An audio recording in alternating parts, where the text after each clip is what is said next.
Good day everyone, this is Jarmar TV and today, sasagutan natin itong random problem. Find k such that x minus 2 is a factor of x to the fourth minus kx squared plus k minus 1. Pause this video to give yourself a try to answer this problem, and kung gusto nyo naman i-review yung sagot kaagad, just keep on watching. Okay, so itong problem na to ay related doon sa factor theorem. Okay, so ano bang ibig sabihin ng factor theorem? Isulat ko muna. Yan, factor theorem. So sa factor theorem, it states that for any p of x, yung p of x dito ay polynomial function. Okay, p of x is a polynomial function.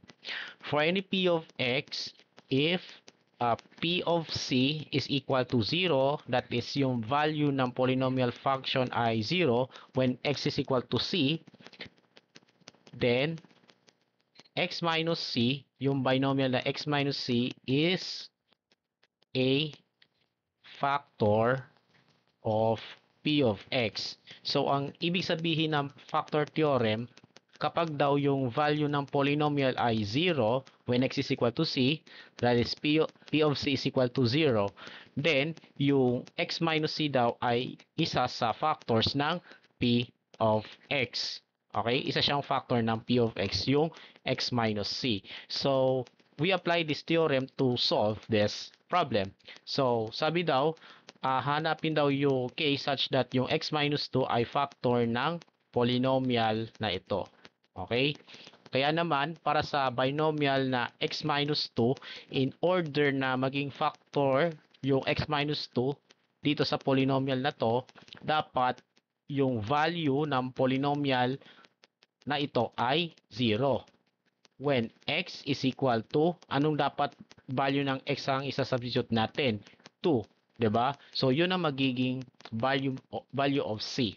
Okay? So, ito yung c natin. So, ibig sabihin, the value of c must be 2.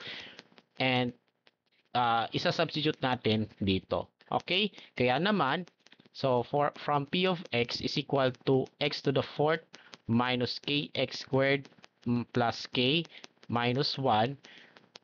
Bale, palit yung x, papalitan natin ng 2. We have 2 here equals 2 to the fourth minus k times 2 squared, no? Plus k minus 1. And then let's simplify this expression. So 2 to the fourth power is 16. Apat na 2 po yun. Tapos 2 squared is 4 times k plus k minus 1. And then i-combine natin yung like terms na po. So umpisa natin yung may k.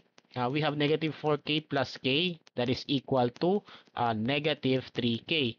Tapos, para naman sa constants, we have 16 plus negative 1, that is positive 15. So, plus 15. Okay? But, in order na yung value, in order na maging factor yung x minus 2 sa polynomial function na to, dapat ang value nito ay 0. Yun nga, kagaya ng sinabi ko kanina, dapat maging 0 to para maging factor to. Kaya naman, ito, papalitan natin ng 0. Okay? And then, we're going to solve this equation for k. So, ilipat natin si negative 3k, magiging positive 3k na lang, equals 15. And then, divide both sides by 3, k is equal to 5. And ito po yung sagot sa problem na ito. Okay? So, para maging factor yung x minus 2 sa polynomial equation na ito, ibig sabihin yung value ng k dapat ay 5. Okay? So, that's all for today's problem, and I hope you learned something. Do not forget to subscribe to my YouTube channel and follow me on my TikTok account kung gusto nyo ng random problems na kagaya nito. Okay? And as always, thanks for watching and have a great day to all.